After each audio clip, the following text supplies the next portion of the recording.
Apparently, we can't have anything nice anymore anywhere, and that includes heated rivalries in sports. Drake Maye, he found that out the hard way this week. And to that, I say boo. You are Locked On Tar Heels, your daily podcast on the UNC Tar Heels, part of the Locked On Podcast Network, your team every day. Hey there, it's Thursday, September 22nd, 2022. Welcome into the Locked On Tar Heels podcast, the only daily North Carolina show out there. I'm your host, Isaac Schade, and I want to thank you for making Locked On Tar Heels your first listen or your first watch every single day. Please don't forget the show is free and available anywhere you get podcasts, so you can subscribe right now to make sure you don't miss a second of your team every day. Today's episode is brought to you by Bet Online. Bet Online has more props, odds, and lines this season than ever before. Bet Online, where the game starts. Okay, folks, so earlier this week, here's the deal. Drake Maye was asked about Sam Howell in 2019 flipping from Florida State to UNC, and if that was any impetus for him in doing the same as an in-state kid, flipping his commitment from Alabama to North Carolina. Here's what he had to say. Yeah, 100%. I didn't want to miss out on home state. Seeing Sam being a hometown kid too. Whether you want to admit it or not, growing up in Carolina, you're going to be a Carolina fan. Some people may say state, but really people go to state just can't get to Carolina. So, at the end of the day, playing for Carolina, a lot of people from North Carolina want to do. So I didn't want to miss out on that. And obviously, family history and stuff. So it just seems in the context, you just heard it like kind of an innocuous quote, just kind of laughing, the type of thing you say in a rivalry. But boy, oh boy, apparently people got all up in arms about it because, again, we can't have anything fun anymore, even rivalries. In fact, the same thing happened to Coach Courtney Banghart, the UNC women's basketball coach, earlier, a month or so ago, from some comments she made on a podcast with George, the British Tar Heel, about NC State. It was a little bit different. She didn't grow up in the rivalry. She's trying to find her way in that, and that's awesome. Whatever. Drake Maye is a teenager. He's still trying to figure out life and everything and what goes on. But just like Coach Banghart, Drake Maye was asked to apologize for what he said, and he did that on after the remarks had happened. And here's what I made a remark today about NC State, and I want to apologize. I was answering a question about playing in state and said something I shouldn't have. I said it as a joke, but it was inappropriate. I feel bad and need to do a better job representing our program and the university. Now, listen, I get why he was asked to do this, but I hate it. I hate that he had to do this. Coach Brown on Wednesday said that Maye was just trying to be funny and enjoy things, but that Coach Brown reminded his quarterback to always be very respectful of everybody, especially your neighbors. And I get that, and I agree with it. I love my neighbors. They're all a little bit quirky. I'm a little bit quirky. My man Nick across the street rolls around mowing his lawn with his shirt off and a cigarette hanging out of his mouth, but he's a cool dude, right? Like, we've got my neighbors to the other side go all out for Halloween. It's the craziest Halloween display I've ever seen, spending probably tens of thousands on it. But I love them and I respect them, and it's cool what they do for Halloween. Respect your neighbors. I love it. But can we not have rivalries? This is what they're all about. So I get why Drake Maye was asked to apologize, but it's dumb. And I don't at all. Because Drake Maye, he gets it. He gets the essence of this rivalry and what it's supposed to be about. This being asked to apologize, it's part of our everyone gets a participation trophy culture that we live in these days. We don't all have to be equal and on even playing grounds. So this is what upsets me. I'm not upset at all about what Drake Maye said. I'm upset about the fact that he had to apologize for what he said about people who ultimately the crux of it, the reason everyone's so upset and that he had to apologize was for saying people go to NC State just because they can't get into Carolina. So, can we not have sports rivalries anymore? That's the kind of thing you say in a rivalry. It's clear, go back and listen to it. it's clear that this isn't just something he made up on the spot.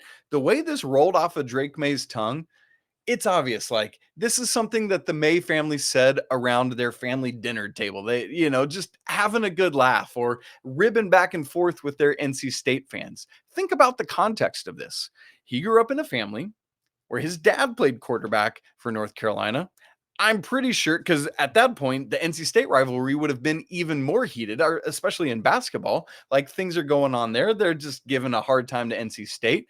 Think about Luke Maye. He dominated NC State on the basketball court, had huge games, just similar to Marcus Page, right? That's what Luke Maye was doing.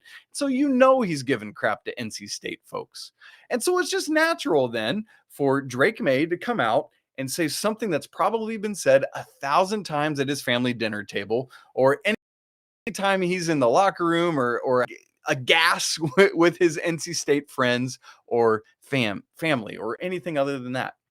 And let's be honest, in a rivalry, this is what he's saying to NC State. And NC State has their own things that they're going to say back too. Oh, yeah, well, what about your fake classes and all this, right? Like, that's a thing, right?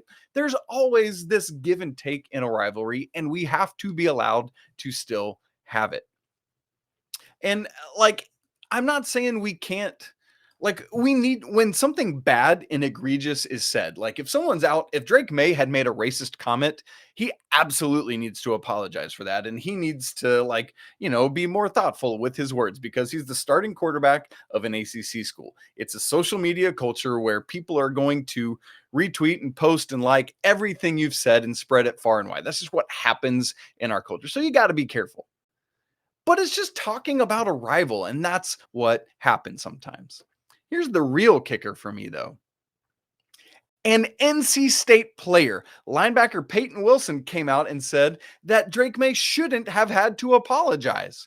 He said, Peyton Wilson, this is what we do in a rivalry. We give each other stuff back and forth. We're talking smack to one another. Drake Maye shouldn't have to apologize for that. Let him say what he's going to say.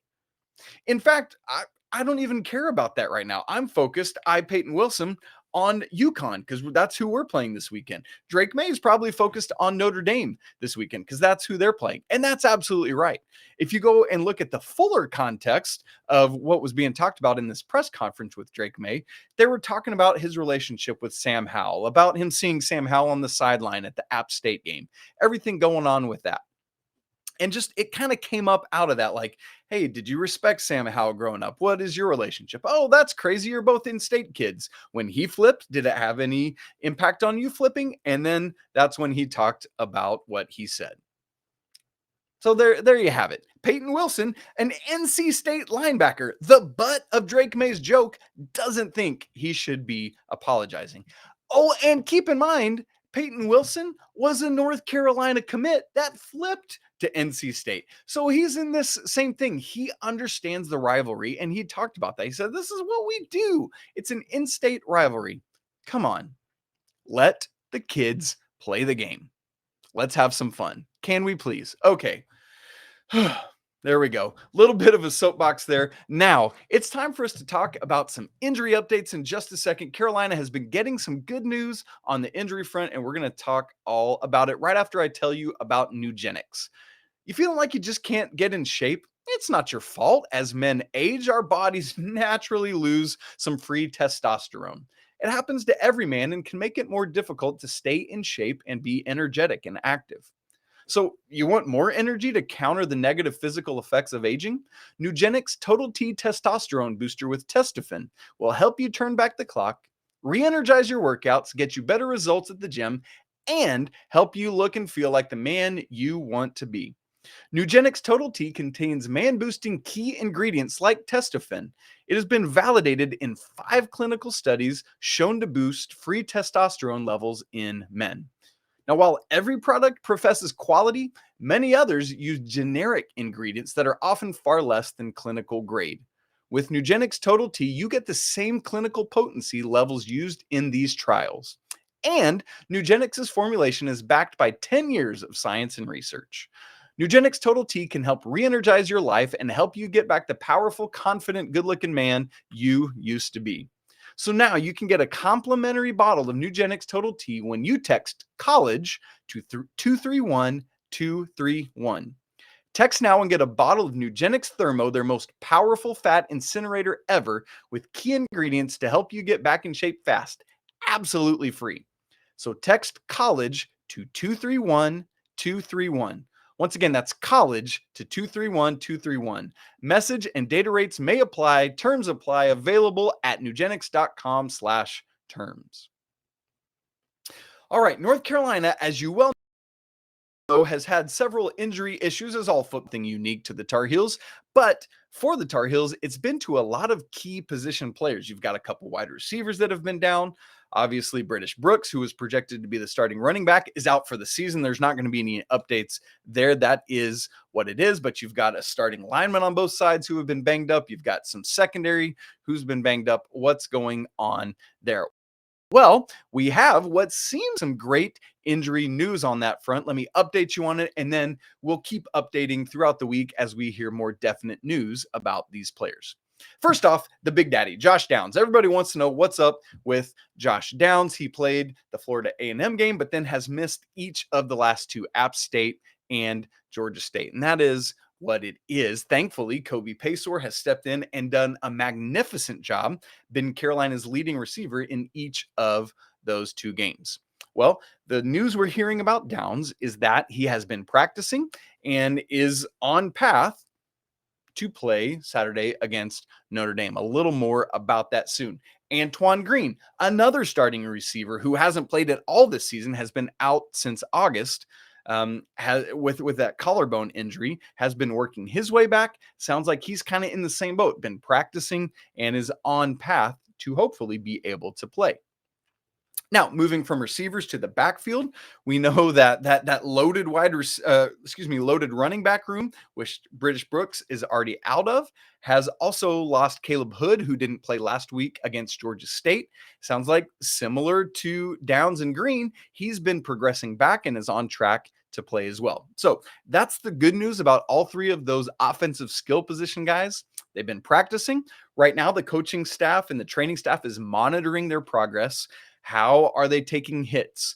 Are they finishing these practices and really sore or can't perform as well? Where's their endurance at? All of those kind of questions. But basically, where we're at as of this recording is if these guys are good and ready to go for Saturday, they will. If they're not, they won't. Part of that equation is while it's a big game against Notre Dame is not an ACC school, at least in football, right?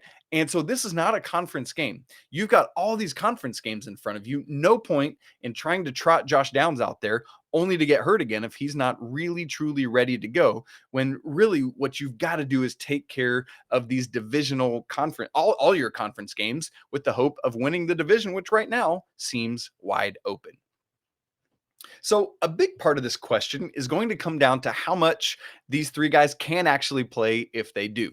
Kobe Paysour is going to have to stay ready. J.J. Jones is going to have to stay ready. The freshman running backs and DJ Jones are going to have to stay ready to play as well, because who knows what Caleb Hood's going to be able to do or not do. So ultimately, this decision is going to come closer to game time. So we'll keep you updated on Friday's show and then through social media as we find out more.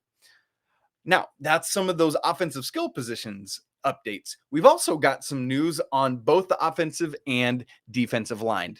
Spencer Rolland didn't play against Georgia State, the transfer lineman in from Harvard. He had been starting and missed the Georgia State game. Jonathan Adorno started in his place, but you just see how that shuffling on the line really affects things, and definitely will against Notre Dame. And so it sounds like, as of now, Spencer Rolland practiced last week in the off week, has been doing so this week, and barring a setback, should be ready to hop right back in on Saturday against Notre Dame. We'll have to watch and monitor that throughout this week, just like these other guys. On the other side of the ball, the defensive line that has taken a lot of shots from people for not living up to the standard of what folks thought they would be so far this year. Myles Murphy had sustained an injury, same thing as Spencer Rolland. He practiced last week and sounds like he's on track this week as well to be ready for Notre Dame. Again, barring a setback or anything like that, Myles Murphy should be ready to go in your starting lineup against Notre Dame on Saturday. You love to hear that for both of those lines and what it means for them. Now, somebody who sustained a major injury last season that we're still waiting to get back in the secondary is Jaquarius Conley, who we've been hearing some good reports about, and hopefully he's really, really close to getting back, although not fully there yet. We'll have to just keep waiting and listening for more information about him and his progress. Now, another one, this is not an injury, but somebody who sounded like he was done and out because of some criminal mistakes he had made is Don Chapman. Don Chapman had been arrested, and it was like he's done and over. Like it was one of those quick, sudden things like, oh, you don't come back from that. But it sounds like from what we were hearing from Coach Brown, after the coaching staff, the athletic department, law enforcement, everyone who has their hands on this, after they've conducted their investigations, that Don Chapman, they feel very comfortable keeping him on the team for now and being able to continue to play.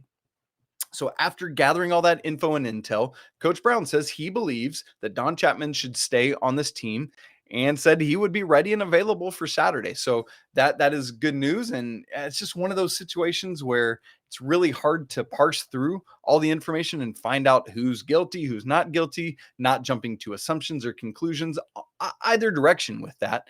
But that after the investigations, that Don Chapman has been cleared and stated that he is good to go. You know, Mack Brown's not going to put somebody on the field if he doesn't feel very confident in what has been uncovered and discovered. So Drake Maye was asked about getting Josh Downs and Antoine Green back and what that would mean. And he said, man, it just adds to the weaponry, right? This is great news because you get two of your, there's three wide receivers. If you get two of your starters back, that's great news. And you love to see that happening and coming to fruition. And so explosive offense gets back two key pieces that they've only had for, Josh Downs for one of the three games and Antoine Green for none of the three games. Kobe Paysour, JJ Jones have had these opportunities to really work in, show what they can do. And so that's been a net win for the team because anytime you're down starters, that stinks. But if you can grow depth throughout that, that's a net gain. And you love what that means both in the short and long term for this program. Huge to see what those guys have been able to do and step up. The question for the coaching staff then is, how do you work back in these starters and other players who fill out roles? Like I would expect to still see Omari and Hampton starting at running back as he's done the last two games, but Caleb Hood is going to play a major role and factor in the backfield if he's healthy. So how do you work all these guys back in while also clearing space for the guys who have made the most of this opportunity? Again, Kobe Paysour led the team in receiving both of these last two games. He's going to be on the field. He's going to see snaps. He's going to get reps. Coach Longo, Coach Brown, they just have to be creative with how they continue to utilize him well, even with Josh Downs getting back in. Now, keeping in mind, these guys are coming back from injury, and so at a moment's notice, their endurance may be gone. They may retweak something, whatever it is, which would call them right immediately back into action. But man, the depth developed through this is a big win.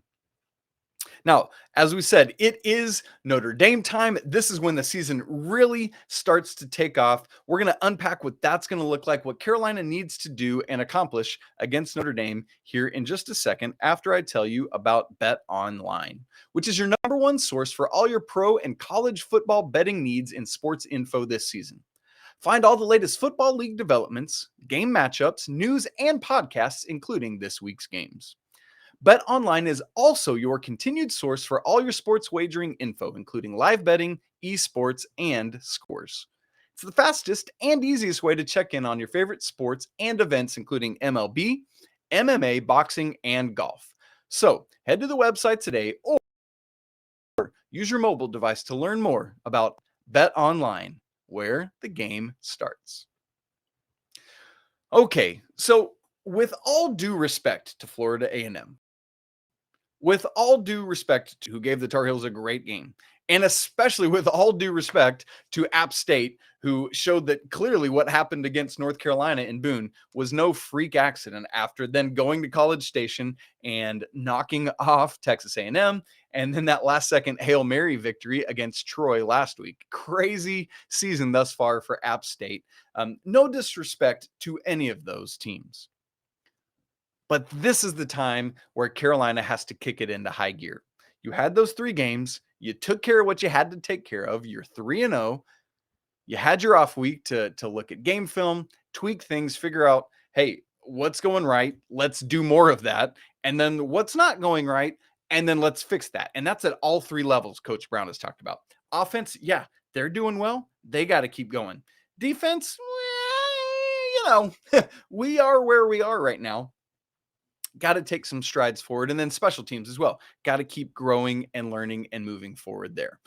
This is the time where the season really takes off and really ramps up. Now, again, as I said in the last segment, I know Notre Dame is not an ACC team, but there are going to be a lot of national eyeballs on this game for a multitude of reasons. Number one, Notre Dame is this national entity, this national brand, the NBC darling, hey, we started off 0-2, they won last week. And now Marcus Freeman has his first career victory. Keep in mind, he coached the bowl game because Brian Kelly was already gone to LSU, lost that game. So he started off his career 0-3 before finally getting his first win for the Irish. So after winning last week, a lot of people are going to be watching Notre Dame to say, hey, this was a preseason top 10 team. What happened? And was that just a blip? Are they back? Are they okay? What's going on? Let's check in and see what happens against this potent North Carolina offense, which is the next reason there's going to be a bunch of eyeballs on this game. People have seen what Drake Maye and the offense have been doing, and it's starting to get some buzz, starting to get some noise now, not just in North Carolina and the ACC, but nationally, and from people who know all these things when they're watching quarterbacks. But they're saying, okay, that's great. Drake Maye's done that against, again, all due respect, but Florida A&M, App State, and Georgia State. How's he going to do against Notre Dame when you finally face a Power 5 opponent for the first time? How does that play out for this offense? People want to know. People want to see, because if Drake Maye puts up another performance like he has, and this offense puts up another performance like it has, it's time to start taking it really seriously. People are already taking it seriously, but we're talking like upper echelon elite offense in the country seriously. And that's something that people are tuning in to watch in a big way. The other thing people are going to want to tune in to see is, what's North Carolina's defense going to do? Did they have an opportunity in this off week to figure anything out, knowing what Notre Dame's offensive line is capable of, knowing all of these things? Now, Carolina, you really want to make some noise? I know Notre Dame didn't have a great start to the season, but the perception is still there that they are a good, strong team with a lot. And so you want to make noise? Knock off the Irish at home.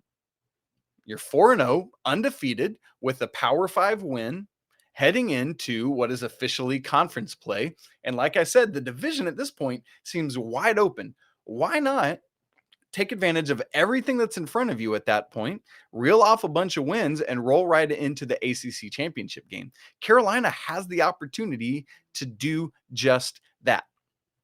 But this is the time this week against Notre Dame. Don't look ahead to that ACC schedule that's coming. Look at Notre Dame. Take what progress you made in practice in this off week, this past 2 weeks of practice. See what we got. What did Gene Chizik find on film? What adjustments did he and the coaching staff make to make this defense better than it has been? Are we going to see some changes personnel-wise? Will we see different starters? We're going to watch that. Will we see any schematic differences, even just subtly or nuanced differences? We're going to be watching that. But now, right now is the time to get this defense rolling and to show something. If you're going to do it, you got to do it right now. And it's not for one play here or there. Consistency across a whole game. Now, I know in today's day and age, you're not going to get off the field 3 and out every possession. That's just not realistic. But can you find some consistency of doing that? Can you force some turnovers? Do other things like that? The time to find that out is right now against Notre Dame this weekend. And we're going to hear more about how Carolina is going to do that on tomorrow's show when we welcome Anthony Pagnotta in for a preview of that game. Going to be so good. So on Twitter, you can do that at Locked On Heels. You can follow me on Twitter at Isaac Schade. I'd love to invite you to join us in our Drive for 5. We're about a month and a half away from the first basketball game of the season, and we're making a big push to get to 5,000 YouTube subscribers by tip-off of that game. We've crossed the 4,000 threshold, and we are on the way. Would you be the next person to join us in that endeavor? Just takes a second to subscribe. Even those of you who are audio-only listeners usually. Man, there's some great stuff that we put out on YouTube that you just wouldn't get to enjoy if you're only listening. So would love to encourage you to join. And would you share it with other Tar Heels in your life who you know would want to be part of this community? For those of you watching, go ahead, smash the like button. Would love to hear your thoughts on this Drake Maye situation. Should he apologize or not? What do you think that should have been like? Get more on the ACC by making Locked On ACC your second. Host Candace Cooper and the local experts of Locked On take you around the conference in 30 minutes, 5 days a week.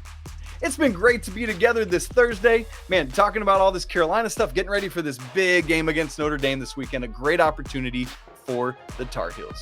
But for today, I want to remind you that it's always a great day to be a Tar Heel. Until tomorrow, peace.